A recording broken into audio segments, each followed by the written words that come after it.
For some painful reason, despite everything that's going on in the world, Shia LaBeouf is once again appearing in our timelines, leading me to say, why? Honestly, why? Why are we doing this? It's just like, we don't have the batteries for this. I personally don't have the bandwidth, do you? I'm at White Oak, the gun club, I mean One Oak. That's a dumb club. I don't go there. Now, where most people would see someone who's been arrested multiple times, in and out of rehab, a history of physical violence towards the public, and a history of mental health issues, as someone who's probably not in the best state, especially if they're freshly released out of jail, to be giving a widely publicized interview. These things that are just kind of things that don't really fucking matter, just kind of these floating things that are kind of, who gives a fuck about all this shit, you know what I mean? I guess it only matters if you care about it. In fact, most people would say that's dangerously exploitative and ethically wrong. So it really was like a luck of the draw thing, or just talent randomly. No, I won the lottery. What the fuck is talent, Andrew? I won the lottery, fool. I completely won the lottery. Dude, I won the lottery. I won a scratch off. Not Andrew Callaghan. You see, this gonzo journalist is a modern-day Hunter S. Thompson, except for the fact that he's been accused by multiple women of Famed YouTuber Andrew Callaghan is accused of sexually assaulting multiple women who came forward with their stories on TikTok. You ever feel like you've gone too far down the rabbit hole, man? This is only the beginning. What's the end? There is no end.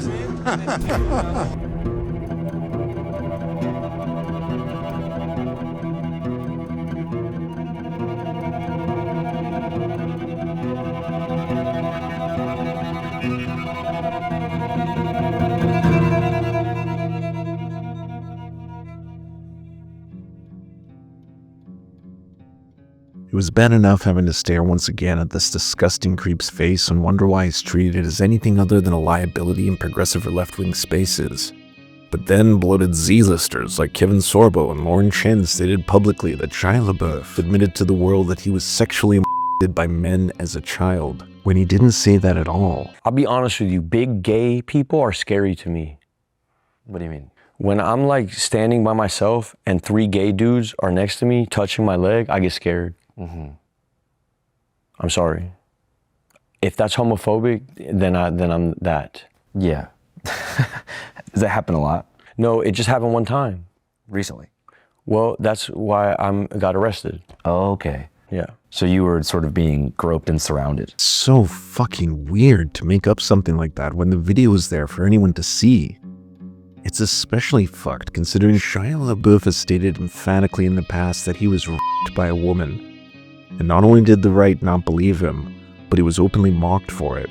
And did the terpene furry Lorax of QAnon that follows you home, but it's cute because he wears ill-fitting suits, ask Shia about his own history of physical abuse? In him speeding down the motorway and saying that if I left him, or if I said that I didn't love him and if I was going to leave him, that he would smash the car into the side of a wall. And I thought, wow, like he needs so much control over me that he would rather kill us both. And eventually he pulled over into a gas station and I tried to unload my bags from the car. There were 3 men opposite the car and I remember thinking, this is it.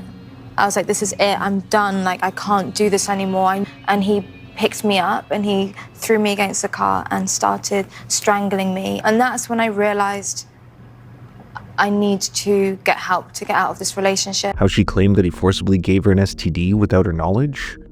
No, of course not. Andrew isn't here to make Shia feel uncomfortable. He's here to exploit a train wreck of a human at his absolute worst, who he knows was one of the biggest enemies of the online alt-right movement. So who is this goofy-looking Temu Sideshow Bob pretending to be awkward while sweating like a rapist? Well, I'm sad to say someone I was a big fan of. I'm admitting that right out of the gates, because if you're watching this channel for the first time, you might think that I'm just a hater, someone who's just deeply jealous of Andrew's success, but there was a time when I was rooting for it, where I was actively promoting it. When he broke into the mainstream through HBO, I thought he was a generational talent that was going to redefine journalism for an entirely new generation. So let me give the man his flowers so that everyone can understand this has nothing to do with me trying to do cancellation. I don't even believe they exist for rich, white, powerful men, especially not famous ones. And Andrew is indeed one of the most famous documentarians on YouTube. His rise and genuine transformation of the medium can best be explained by his breakout series name itself. All gas, no brakes. Picture an awkward but lovable loser traveling to some of the most extreme and obscure corners of the United States. It is your boy Kid Chocolate. You should know it's official. Go follow me on Instagram. Fish the Kid Chocolate 1 Cake, all in one. Why do they call you Kid Chocolate? Cause I fuck with number black babies. Flat Earth rallies, furry conventions, Surprise, motherfucker. Free TK, free Palestine. You ain't this shit, TK. What's a few lies and you got bars? anywhere that had outrageous attendees, AGNB was there. While the subject matter did a lot of the heavy lifting, credit has to go to Andrew's unique persona, the dorky, out-of-place, lovable nerd that contrasted perfectly with the extreme nature of the subject matter. Anything not a Terp? No. Anything can be a Terp. Anything. You know, butane, you know, it's all, a little Terp skirt, Terp this, Terp that, sideways, Terp all that, little, all elevation, it's all Terp Nation, All gas, no brakes. The ethos, both of how fearless Andrew would be in his coverage and how wild the series would become. Soon, episodes on Area 51 and furries became some of the most viral videos of the year. If you weren't tapped in around 2019, this gonzo style of journalism had the chaos of Hunter S. Thompson's participatory nature set in an entirely different universe. It wasn't long before All Gas No Brakes was one of the fastest growing documentary channels on YouTube. During COVID, the channel exploded with Andrew covering Trump rallies, QAnon conventions, and anti-lockdown protests. As the subject matter became more political, Andrew also deserves credit for bringing an important perspective on Trump's first term through his particular style of reporting. As hilarious as it was, a lot of it can absolutely be called journalism in the purest sense. Make me look like a jackass. I'm gonna come for you. What are you gonna do? I'm gonna probably beat the shit out of you. Never fuck with me. Despite showing empathy for whatever group he was interviewing, Andrew was becoming one of the biggest voices in left-wing media, exposing the absurdity of the far-right movement and conspiracies simply by holding up a mirror to them. It doesn't put forward the truth about the president and what he's been able to accomplish for the country. So who do you work for now? Senior advisor for the President of the United States. You are? Yes, I am. It wasn't just memes or Terp life. It was genuinely groundbreaking journalism, directly exposing the most extreme elements of the QAnon and MAGA conspiracy movement for the world to see. In 2021, Andrew took the leap of breaking from his partners at Doing Things Media to launch his very own show. So know that we parted ways with Doing Things after a bitter contractual dispute in 2020, which effectively pumped the brakes on the gas. But since then, I'm happy to say that we have squashed the beef. Channel 5 with Andrew Callaghan, and his audience went with him. Channel 5 was an even bigger success than All Gas No Brakes, culminating in collaborations with the biggest names on the left and an eventual 2022 HBO documentary entitled This Place Rules. It was true that everyday people on the right were being censored and kicked off social media. 98% of the media have a leftist agenda to bring in communism and a one-world government. It only just pushed them to alt platforms, which explained the rise of conspiracy culture, the road to Jan 6, and debunked extremist media ecosystems. The movie was a breakout success and catapulted Andrew Callaghan to the mainstream. He was literally on top of the world, a feeling Shia LaBeouf knows all too well. See, in another world, this setup has all the pieces for a classic Andrew Callaghan bit. Shia can come on and say a bunch of zany and outrageous things. Andrew is just an awkward friend hanging out with him, and through the bit he can hold up Shia for the world to laugh at. I'm no longer no Shia LaBeouf celebrity, hold on to this thing, worry about the next job, none of that. I just go out and I go listen to music. Feels good right now, and I'm not hurting nobody. There's 2-3 people I hurt, I'm gonna deal with that. Isn't it weird how this washed up celebrity who used to be the biggest public enemy of the far right and the darling child of Hollywood liberalism is suddenly saying all these bizarre and homophobic things? I never had no problem with gay people, never. I remember paying for people's transition surgery when I was fucking around on the internet heavy. I've never been adversarial towards it, you know what I mean? But I don't know, I'm open to whatever. If somebody's got more information on the subject, then, let me know. I know I'm fucking deep off into the Bible. I know what the Bible says. About homosexuality. What does it say? Nah. Except in the bizarre nexus that was this moment in history, the mirror that was once so effective that Andrew would hold up to the far right was now shining light upon himself. Because in many ways, Andrew was a prototype of a different kind of fallen celebrity, rising to the ranks of internet stardom only to have it all crash down at the zenith of his popularity. In January of 2023, while his HBO special was becoming a smashing success, Andrew Callaghan began being confronted by a series of allegations. Claimed he needed a place to stay and refused to leave her home, all before she was sexually assaulted. First, Caroline Elise went public with a TikTok video describing a history of abuse at the hands of Callaghan, including unwanted sexual encounters when he would not take no for an answer. Quote, "I told him no. I told him I wasn't interested. He eventually got my consent because he wore me down. She provided receipts to back up her story and said Andrew told her she was trying to, quote, ruin his life. A lot of people don't believe me. I've got receipts, I've got photos of us, I've got text messages, but you shouldn't need that. You should believe me and you should stop supporting Andrew Callaghan. Then more women came forward. Dana, aka Moldy Freckle, posted a story where he physically and sexually assaulted her while she was driving him home. He proceeded to put his hand down my pants.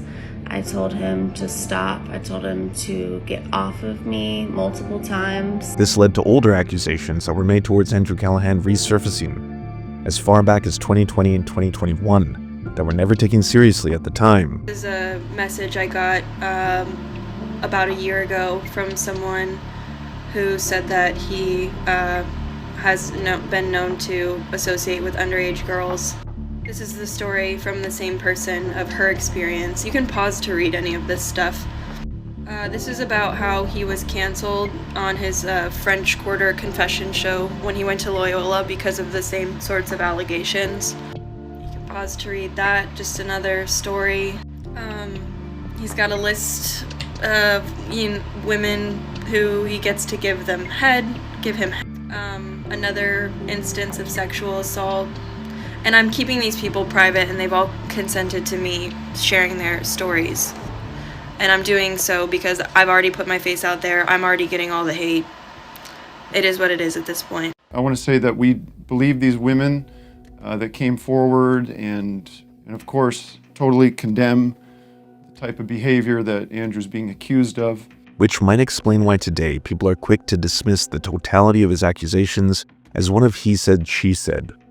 They were accusations where clearly boundaries weren't properly established, and the rest is just internet rumors. He apologized and got help, and that's restorative justice, right? On February 28, 2023, an article came out in The Stranger that contains first-hand testimony of two women who would accuse Andrew Callaghan of a variety of sex crimes. The first identified only as Mary, and said she met Callaghan as a freshman at Loyola University. They met at a bar where he began to give her 4 or 5 shots in rapid succession until she was intoxicated, and then has no recollection how, but wound up in bed with Andrew with, quote, feeling vaginal pain. She stated, quote, no, you were crying. No, no, no, please stop. But he kept laughing. He didn't understand that telling me that I was crying no to him was an admission of rape. He was joking and laughing about it to my face the morning after. A therapist she was seeing at the time would corroborate her story. She also provided receipts that she had sent messages to friends confirming that at the time, she had told them that Andrew Callaghan had raped her. She was also in communication with another one of the survivors named Emma, and provided text messages to the publication. Emma claims that Andrew followed her home, refused to leave when she asked him to, and then once inside the house, proceeded to violently rape her. She had a back injury, which she provided MRI proof of with dates to the publication, and told Andrew that she was crying and yelling and was in such pain that it felt like he was, quote, tearing a muscle. Despite crying and yelling no multiple times, Andrew ignored her until he was finished, then got dressed and left.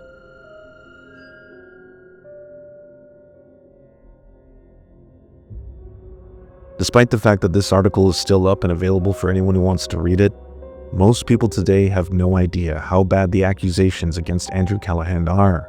And this didn't happen decades ago. Some of the text exchanges about him raping the survivors were being sent in 2020. The TikTok videos didn't come out until 2023. What's worse is that today Andrew is credited in some circles as having performed restorative justice, that he took accountability for what he did and worked to repair the damage, but that's not what happened at all. Restorative justice seeks to take power back from those who wield it unjustly and empower those who have been wronged, aka the victims or survivors. They get to dictate the terms, and that begins first and foremost with the perpetrator taking full responsibility. I really want to do better and be fully accountable for everything that I've done. So that being said, I want to make a few things clear. I've always taken no for an answer. As far as consent, I've never overstepped that line. But I think I want to have a more nuanced and important conversation about power dynamics, pressure, and coercion. I've always taken no as an answer. As far as consent, I've never overstepped that line. Well, that's just a lie. So, okay. Then working on a reparative plan such as restitution, community service, and counseling. The purpose isn't to get your career back as quickly as possible or win back in the court of public opinion. It's to right the wrong you did to the individual and to the community. Not only did Andrew Callaghan not apologize directly to any of the women who said that he stalked or raped them, he didn't even directly acknowledge what he had done. Instead, his legal team moved aggressively on January 12, 2023 to release statements to Variety and TMZ that the survivors were motivated by money. Quote, "While every dynamic is open to interpretation, repeated requests for money should not be part of these conversations." The accusations and threads started getting deleted off of Reddit. And suddenly all the focus became on Andrew's complete mental breakdown and the possible self-harm at the sheer shock and weight of the totality of the ordeal. I was, just riding the high from my movie that just came out. And then within 48 hours, I was denounced by my closest collaborators. And my name was printed in 40 different news outlets next to the words sexual misconduct. And I just kind of spiraled into a mental health crisis. I'm okay now. The intense backlash caused Moldy Freckles to have to privatize her social media permanently. Other accusers left social media entirely due to the backlash and effects the hate had on their mental health. The forum posts and threads containing the anonymous accusations were deleted. I will not be reaching out to you for an apology because I already tried that, and this is where we are now. The majority of the accusers have been silenced. Andrew would blame what little he admitted to on substance abuse and stated that he was having a severe mental collapse and that he was immediately checking himself into rehab and therapy, and then disappeared for 6 months.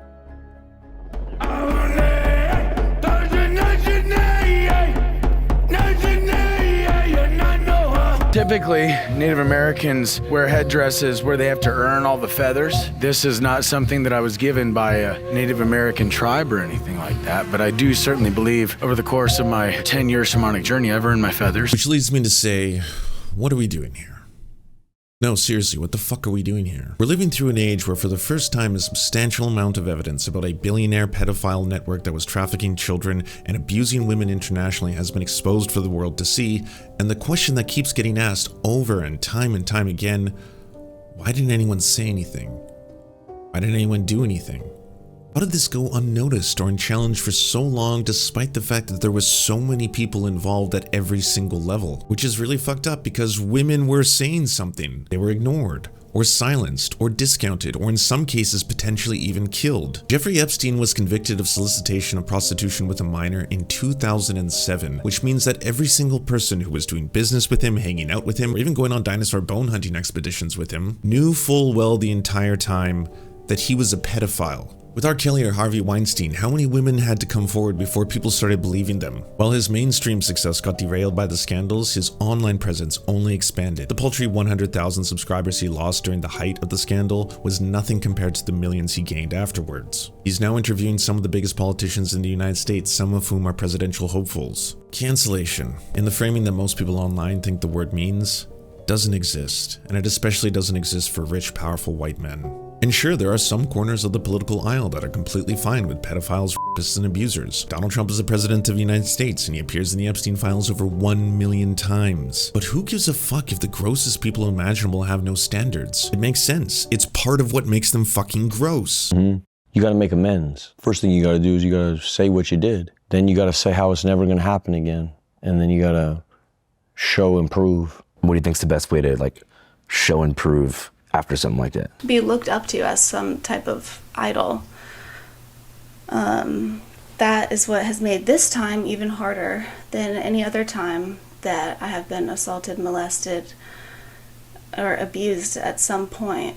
That doesn't mean we have to be.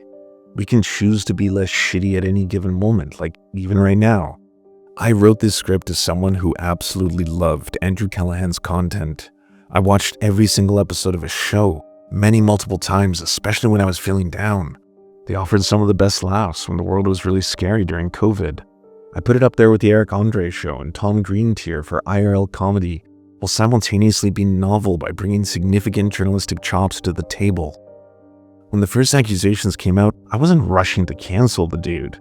I was totally taken aback and wanted more information or a response to come out. And then came the next one, and then the next.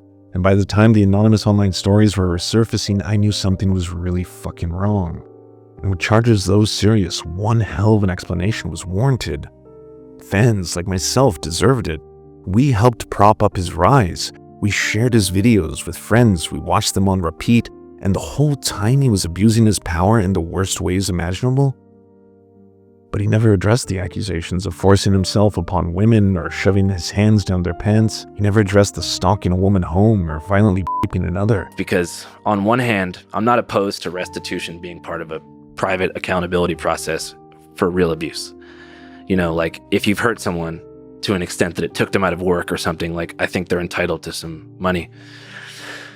But unfortunately, as I later learned, this person had legal counsel, and this was an attempt to basically create evidence by extracting a confession from me to use as precedent for a civil lawsuit. Thank you for taking accountability. But just to clarify, you got consent. Yeah, I was the initiatory party. Again, thank you for taking accountability. But I just hate how many cowards there are out there. Well, again, thank you for taking accountability. And thank you, for the most part, leaning towards accountability. It's the right path to take. Once the lawyers and the PR team went into overdrive, all the women were silenced, and it wasn't long before the son of the president was appearing on his show. And I gotta ask, how? How, Pete? How are you gonna run for president and tell young women and girls that you take their autonomy and safety seriously when you'll do something like this? How could anyone ever trust you to care for the survivors of sexual abuse, again for the rest of their lives? For a long time, I was behaving in a way that I actually thought was normal.